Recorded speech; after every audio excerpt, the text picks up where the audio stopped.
Hello, world, and welcome to another webinar series. Happy Wednesday. I'm here today with Sean Sum, who's calling in from the UK. How are you doing, Sean? Hi there. Yeah, I'm doing really well. How are you? I'm doing well, thanks. So how is life in veterinary school these days? It's a bit of an interesting one. I mean, I'm sure you can imagine with the current pandemic, but it's still very exciting. So I'm in my final year of vet school at the Royal Vet College in the UK, which is split between London, and now I'm in a county called Hertfordshire. So I'm quite lucky that I still get to go into campus and into the hospital. So it's still very exciting. But pretty much our curriculum is split 50-50 into, practical skills in the hospital and then virtual learning, which is something interesting that I think we're all learning to grapple with. But Yeah. by and large, still an exciting year, I think. Yeah. And so since you're in clinics, but then you're doing virtual learning, are you having like a video camera at the hospital, at the teaching hospital? And then how does that work? So they call it like blended learning, and it's a mixture of pre-recorded seminars. We do have sort of a lot of case discussions. So they set us assignments, and we do private group work virtually, and then we sort of meet at the end of the week via Zoom or Microsoft Teams to just discuss the cases virtually. So it's usually all of us just working behind our computers. So unfortunately, the virtual week's very much non-animal, like there's not much contact with actual animals. But yeah, it's just based on case scenarios and discussions. Yeah. At your university, Yeah. your medical school is there as well? What was that? Sorry. Is there a medical school at your university as well? Oh, like a human medical school? Hmm. No. We actually only. I mean, so the name sort of gives it away. The Royal Veterinary College does mainly veterinary medicine, but we also do bioscience programs with more of a lean towards veterinary skills. So unfortunately, not. That would be pretty cool actually to get a bit more overlap with the human side of things, but no. Hmm. Well, maybe something to explore if there's other ASOHA, Yeah. or One Health clubs in general in Yeah, exactly. No, that like would be exciting. Yeah. Well, one thing that I wanted to bring up today, actually, I wanted to learn a lot about you. But maybe we could go through why you wanted to be a vet, and then why you wanted to join the Certified Lesson Leaders program, and then what's your future, and Yeah, have that sure. I discussion. mean, that's an easy and difficult question, isn't it? I think we all have the answer, but that changes over the years. Honestly, this the honest answer as to why I wanted to first become a vet was because my sister said she wanted to become a vet, and when I was much younger, and I thought, you know what, that sounds pretty cool, and I'll do that too. Also, I thought, but now she's a lawyer, and I'm about to graduate as a vet, so um, it's quite funny, but no. So I mean, that was when the idea was first implanted into my head, I guess, and I I think I really love animals, and I thought that I could really see myself working with them. And so when I was about 17, 18, I started shadowing in clinics to get a real understanding of what it means to be a vet, and I realized I really enjoyed it. Not just working with the animals, but with the clients and the medicine side of it. People always ask me, like, why don't you become just a medic, a human doctor? And I honestly think I would not have gone to human medicine if I didn't get into vet. I think fundamentally it's quite similar, but it's just so, to me it's really interesting to get to work up an animal who can't speak back, and that we get to learn so many different species and during our course, which is sort of a challenge, but also an intriguing process for me. Um, I'm on a government sponsorship to be here at the Royal Vet College, which basically means that they're funding my studies, but then I go back and work in the government as a public vet after. So my initial sort of foray into the area of One Health and public health from a veterinary point of view was basically through this sort of bond that I have to go back to. But over the years, I've developed my personal interest and passion for One Health, and I particularly like infectious diseases. And unfortunately, the COVID-19 pandemic isn't nice for us, but I think it's a really cool phenomenon that's happening, and yeah, it's just something that really excites me in a weird way.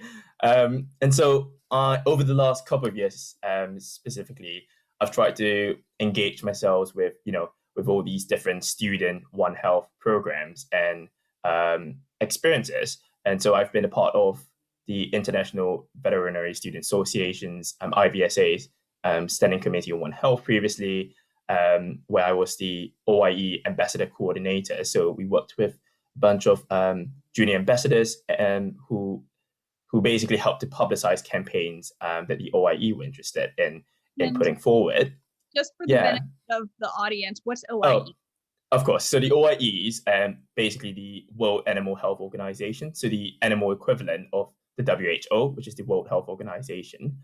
So I did that, and then I found out about SOHA, which is the International Student One Health Alliance, and that's what I'm currently part of. So I'm the vice president for outreach.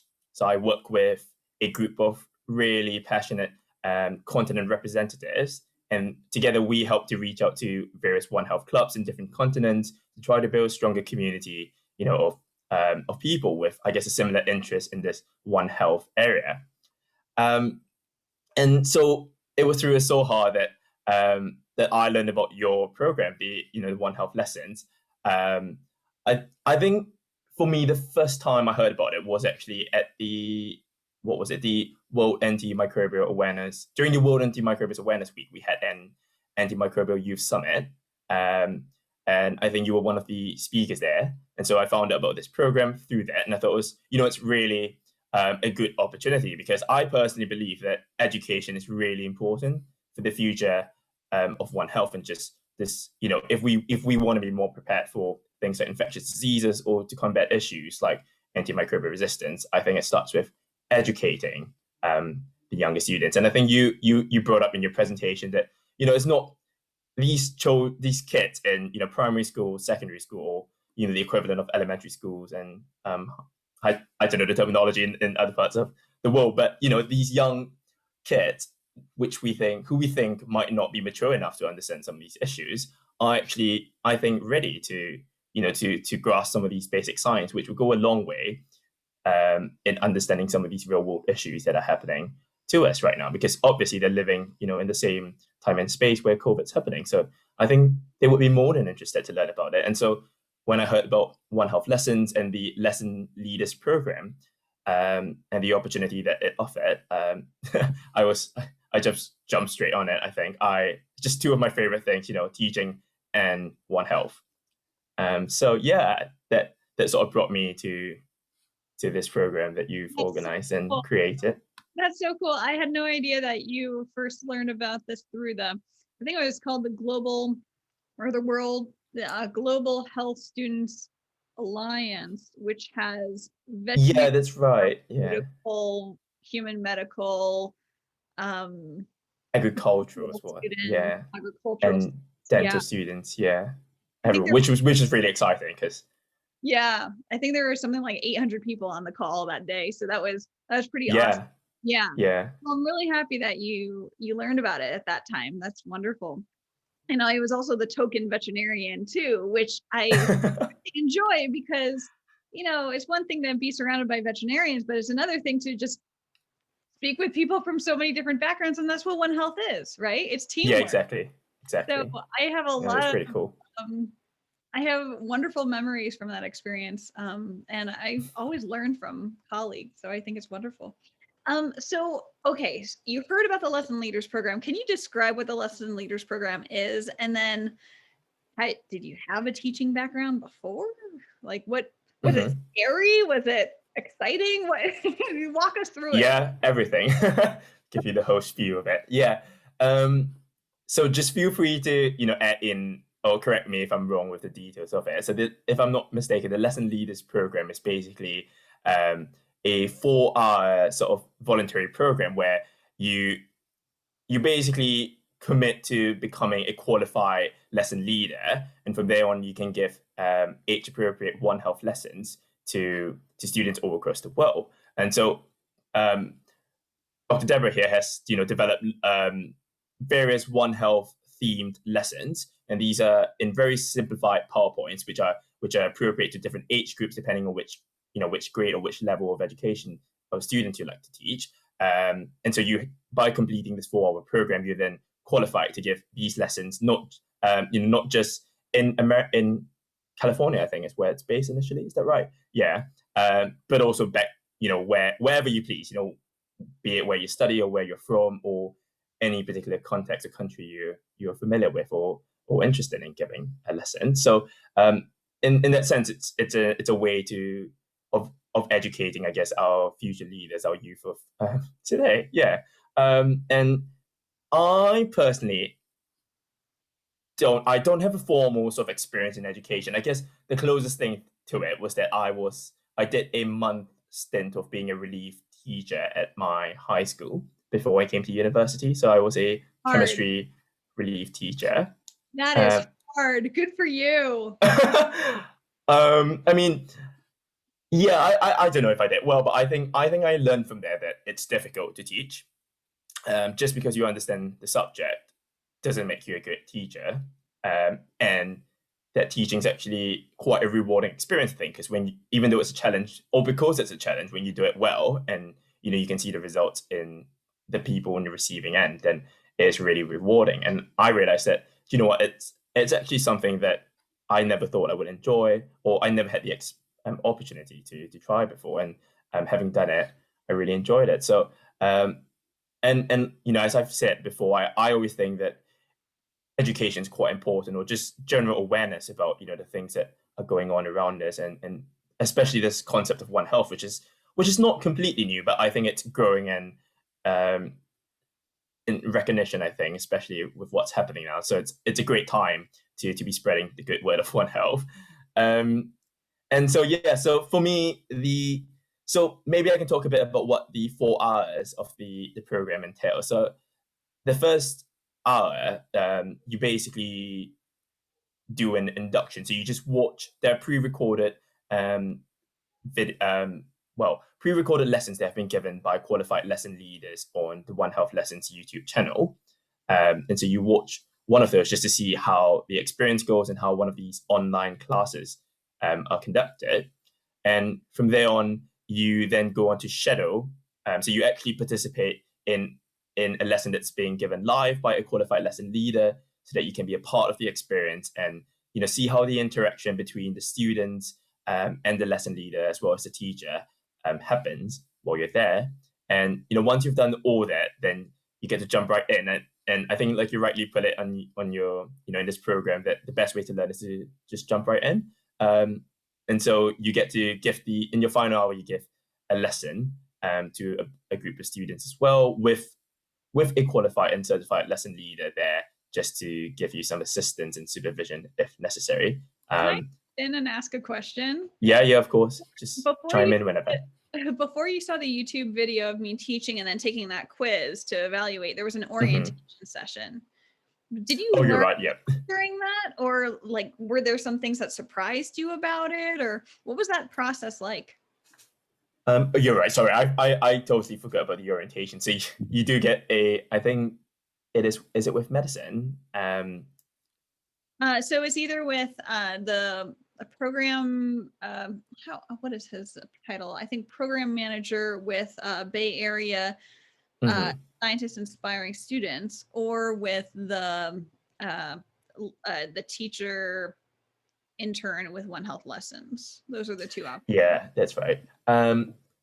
I I think when I had the orientation, that was my sort of first look at the lesson plan that that you have designed for the children. The PowerPoint. And to be fair, I mean, my main thoughts was that I was quite impressed with the way it was designed, because I think a lot of lessons or teaching experiences are built around just chunks of knowledge, and a lot of like putting lots of information out there and getting as much in the hour as you can. But I think what these lessons have been designed to do is to introduce the main concepts. And I think concepts is a sort of main idea of here, because we don't need them to be experts on on zoonotic diseases or pandemics and things like that, but to take away basic concepts. And then I think the fact that it incorporates a lot of interactive um, activities, videos, using different sort of media to get the message across, and then getting lots of audience participation is really helpful. And I think that played out really well when I was giving the lesson as well, because it's difficult, I think, when you give a lesson virtually because you can't interact. I mean, with all things done virtually, it's difficult because of the way online interaction is. It always feels quite one-sided. So it's always nice to get, you know, all these cheery voices coming back at you, eager to answer the questions. And I think that was sort of the biggest takeaway for me from the orientation. Yeah. Did that answer your question? Yeah, yeah. I'm just Yeah. curious from the, from a new lesson leader's perspective, how the process Yeah. actually worked. Because, I've been doing this for years. I've been teaching One Health and developing lessons about One Health for years. So what's really helpful for me is to hear your point of view, because this is, fresh for you, whereas for me, it's been a long process. So that's good to hear. And so tell us about your experience in the classroom. Was it when you were observing, or even actually when you were teaching? What did you have butterflies? Were you nervous? Like what was the process? Yeah. I can touch briefly on what I observed when I was shadowing. So I think I think this goes back to the fact that it is difficult to get to get this online interaction running smoothly. And while my initial thoughts were that, oh, students might not be as keen to answer, I think what was more striking when I was shadowing was that the children are actually more than eager to participate, and they're burning with questions. And so that's and I think some of these questions, I guess, they might not be part of what you've planned to teach them, but they're important questions to answer. And um, so I guess it was sort of just having an open mind as to what the children themselves are keen to learn and what they might be interested in. So it was great. I was impressed by how interactive the session was and how engaged everyone was, both the lesson leader as well as the students in the receiving end. And so when it was my turn to give the lesson, I think I definitely was nervous, but I was also really excited to do it. I think having taught before gives me a little bit more confidence, but I think teaching children is always very different. Having to make it simple enough for them to understand it, but then also not too dull that they lose interest. Was sort of my goal for that evening. I think, well, afternoon for them, but evening for me here. Um, and and I think I faced a similar challenge where I was being interrupted every 5 minutes with like really good questions, and some of the questions, they were so profound for me that I couldn't really give them an answer directly, and but that was exciting. I loved interacting with them and having these questions Do you have come an to me. example? Do you remember any of those Oh, hang on. profound I know just as I say it, I'm like, oh, I've blanked out now. I can't for this? think of any question. I will have a think about it, and if it comes to me again, I'll Okay. let you know. But I think it's along those lines. Because we were talking about zoonotic diseases, so that's infectious diseases that can be transmitted from animals to humans, and the other way around. And with the context of COVID-19 specifically, and I think a lot of them were very curious to know, can COVID-19 transmit from humans back to animals? And I think, the research still remains to be seen.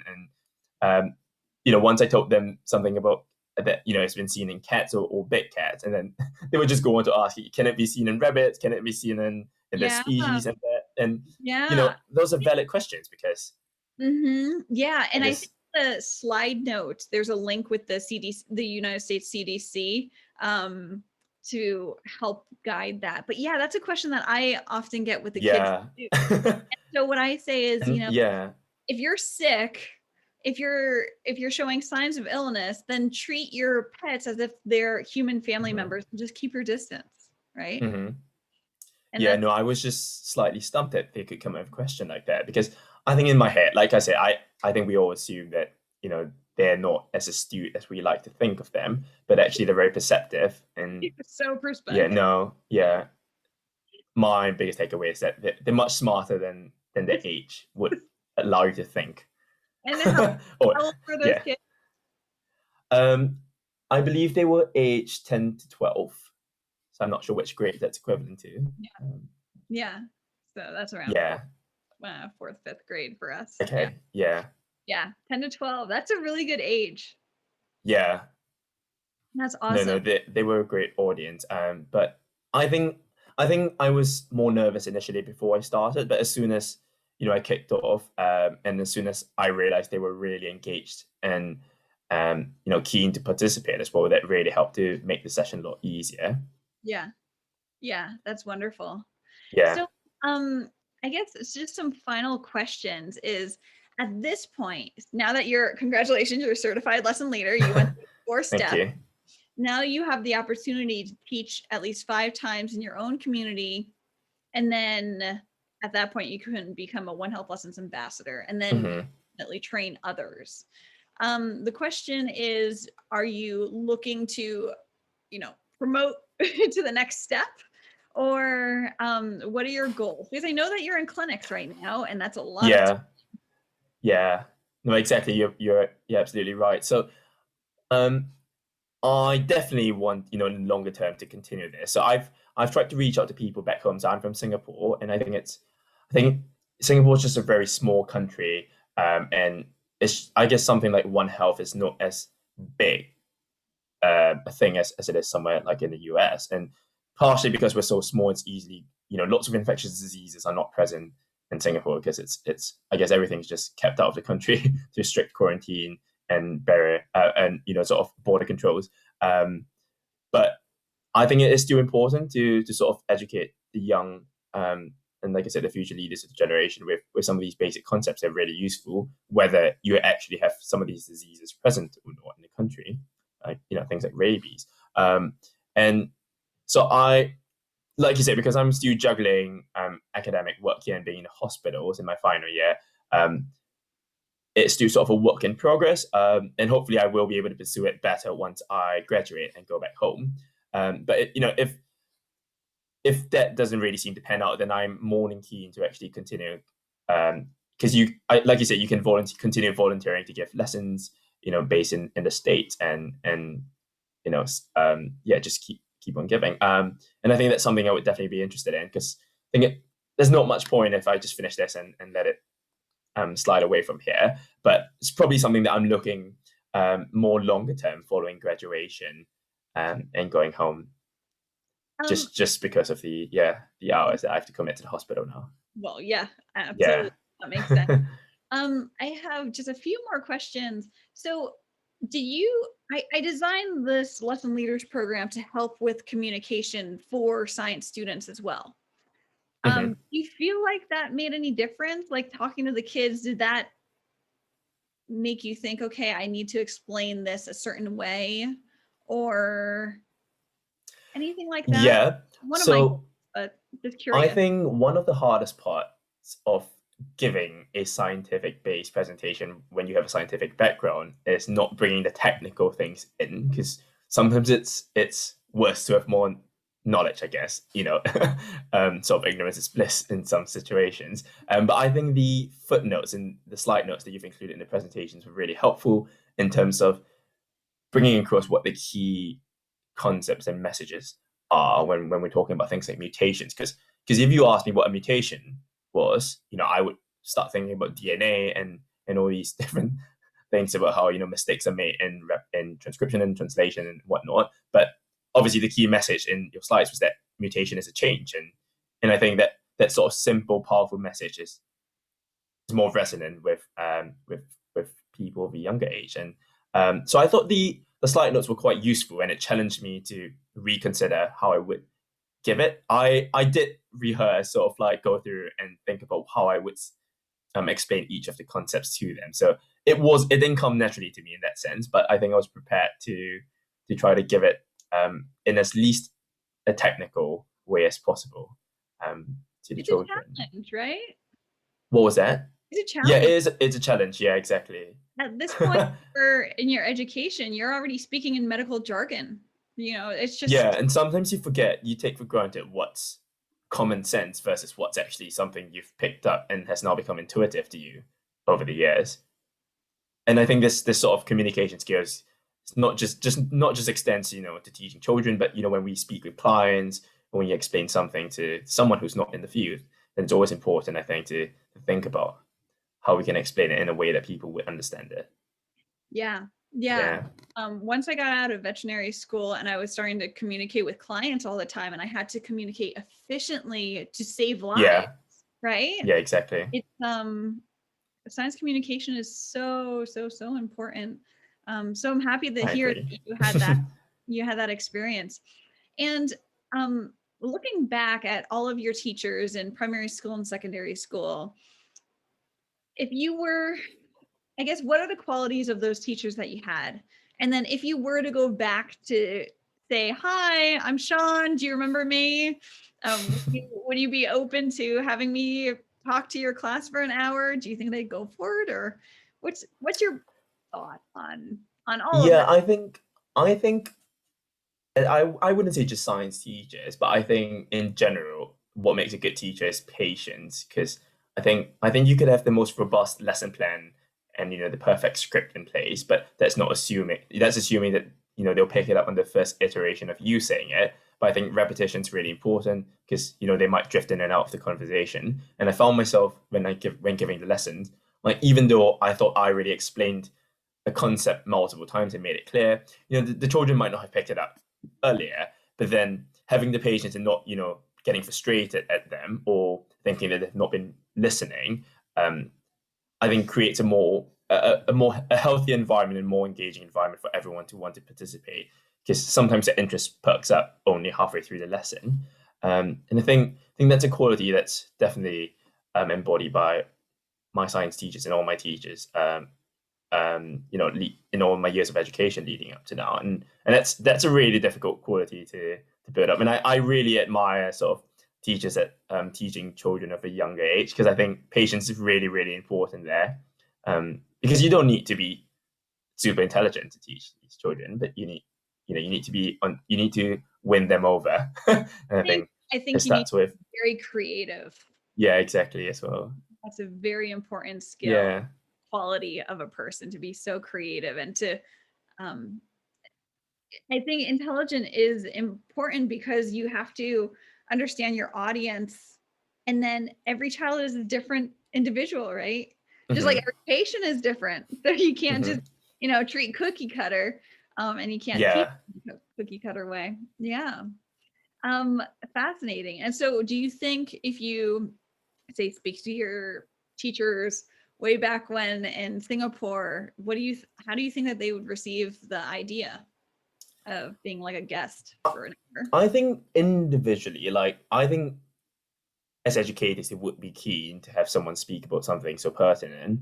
I think what's more challenging would be to sort of circumvent, I guess, the education system, and to say like, I don't know how. I mean, yeah, I don't really know the ins and outs of the education system back home too well. So there might be some inflexibilities in terms of what can be scheduled as an extracurricular talk, or I guess it's not as easy as jumping in to take up an hour slot of the science class on a Thursday afternoon to give a lesson. Unfortunately, that would be ideal. But I think, like you said, I think that's probably where I would start. So once I get to go home, post graduation, then I would reach out to science teachers of mine from when I was in primary and secondary school, and then work from there and see, if there is a formal way of doing it, then asking them how to go about that. Yeah. Yeah. But I And think they would be keen. I don't see why any educator would be against it. I think it's so yeah, important. Yeah. it comes down to bandwidth, right? Yeah. Yeah. Exactly. Well, I wanted to give you an opportunity to talk about this Soha One Health Lessons, like global continent competition. Can you explain that for the audience, please?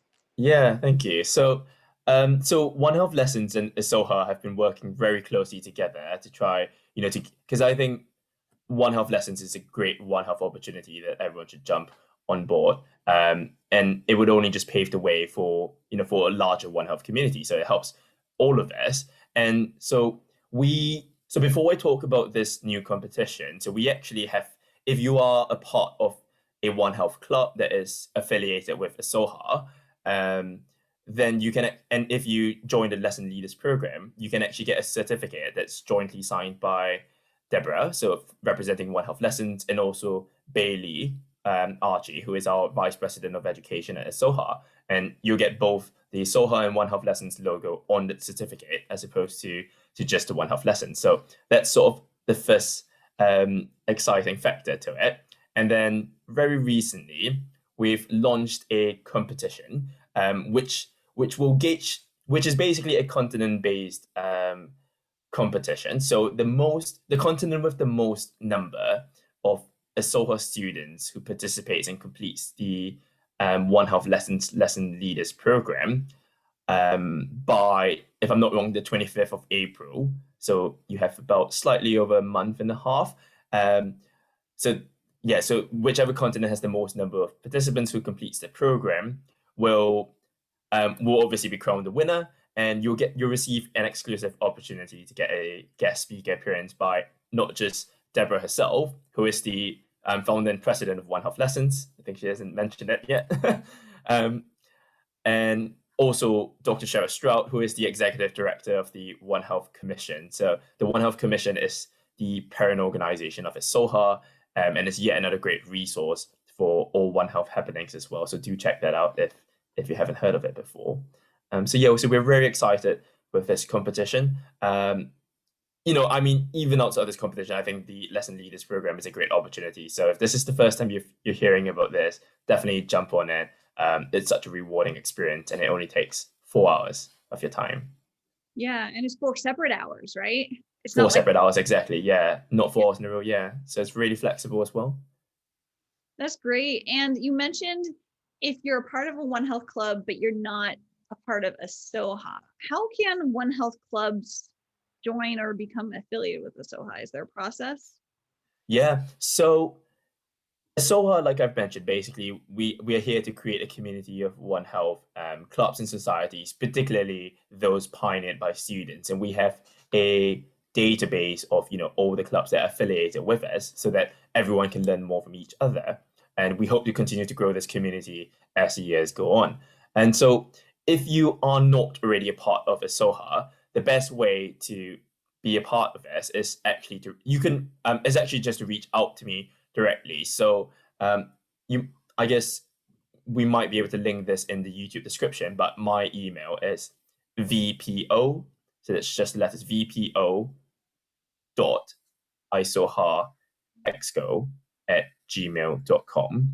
And is ISOHA, right? Yeah, that's right. ISOHAEXCO@gmail.com. So it's probably hard for me to verbalize it, but hopefully we can link it in the video description. And if you just send an email over, to introduce yourself, say where you're from, and what club you're representing, then that's the best way for us to go forward. And usually what we would do is to connect you with your continent representatives.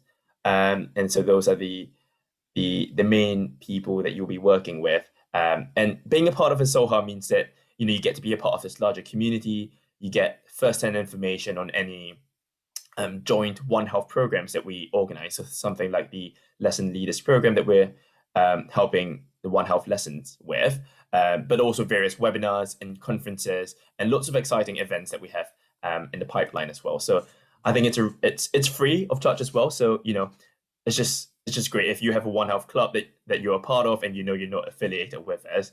I highly recommend to just reach out to us. Great. And so just Yeah. for the benefit of the audience, we're recording this in March of 2021. And is it going to be after you graduate from veterinary school and you become, a full-blown veterinarian? I imagine you're not going to still be with ASOHA. Is that email the same for the next person taking over your position? Yeah, it should be. So that email that I just listed links to the vice president of outreach. So whoever takes over my position will be in charge of reaching out to, like I said, interested both existing One Health clubs as well as students or universities who are interested in creating the One Health club going forward as well. That's really good to know. And is this only for university students, or can high school students be a part of this as well? Oh, you're right. Yeah. So we have started mainly with university students just because we find that most One Health clubs exist there. But we have actually since helped, I think, at least 2 to 3 high schools, or even younger, if you're interested, to pioneer their own One Health club. So this year, very excitingly, our education committee has come up with a One Health toolkit. So this is a very comprehensive document with all the information that you need in terms of starting up your own One Health club, in terms of how you would structure your roles and responsibilities, running elections, funding, etc. And there's basically no age limit. I mean, the fact that we do lesson leaders program for children so young tells you that One Health begins at any age that you like, and the younger the better, I think. So everyone's welcome, not just university One Health clubs. I think that's incredible. That's incredible. Yeah, and Thank if you. there Yeah. are ASOHA members becoming certified lesson leaders like you, then they can inspire high school, secondary school, primary school, and then who knows? Who knows what can come from it? Maybe you'll have Yeah. a primary school having a One Health club or something like that. I know. Yeah, that would be really exciting. I mean, I wouldn't dismiss that. I think that would be really cool. Yeah, I mean, we're only limited by our creativity, right? Yeah, exactly. Well, this has been a pleasure, Sean. Is there anything else that you wanted to share, a message with the audience? Do you have anything to say to people who are kind of on the fence of going into the lesson leaders program? What was the thing that made you say, okay, yes, I want to be a part of this? Yeah, I think my biggest advice is that if you're slightly intimidated in terms of how how technical the lesson has to be, because obviously we're talking about a science-based lesson and we're giving it to quite a young group of students, and so the One Health lessons slides and PowerPoints are available to everyone, so not just lesson leaders. All you have to do is to put in your email and your contact details, and you can get access to them. And so I did the same, and I recommend that if you're interested in getting involved, just download a copy of one of these slides for a particular age group you might be interested in, and have a flip through the slides and see that it's actually really, I would say it's actually a really easy presentation to give. I mean, having said that, it's not easy. It's just it flows really nicely, and it builds on really good concepts in a way that you and I would not have designed ourselves. So I think this I think it just sounds more intimidating by just going off the words lesson leaders program. But I highly recommend to just open up one of these slides, have a look through it, and you'll see how less intimidating it is to give the lesson, and also how rewarding and enriching it would be for the students to receive it on their end. Great. Well, thanks so much for your time, Sean. I know that you have to get back to either the hospital or get back to your books and study, but thanks again for your No, it's time. my absolute pleasure. Thanks for having me. Yeah, my pleasure. And it's been so much fun to have you on board with the Certified Lesson Leaders program. I know because I heard back from the teacher who was observing you teach, and you got rave reviews. So Okay, well done. that's good. I'm glad they all enjoyed it. No, Yep, I enjoyed myself a ton as well. happy to hear. Okay, well, onwards and upwards. See you next time. See you. Thank you.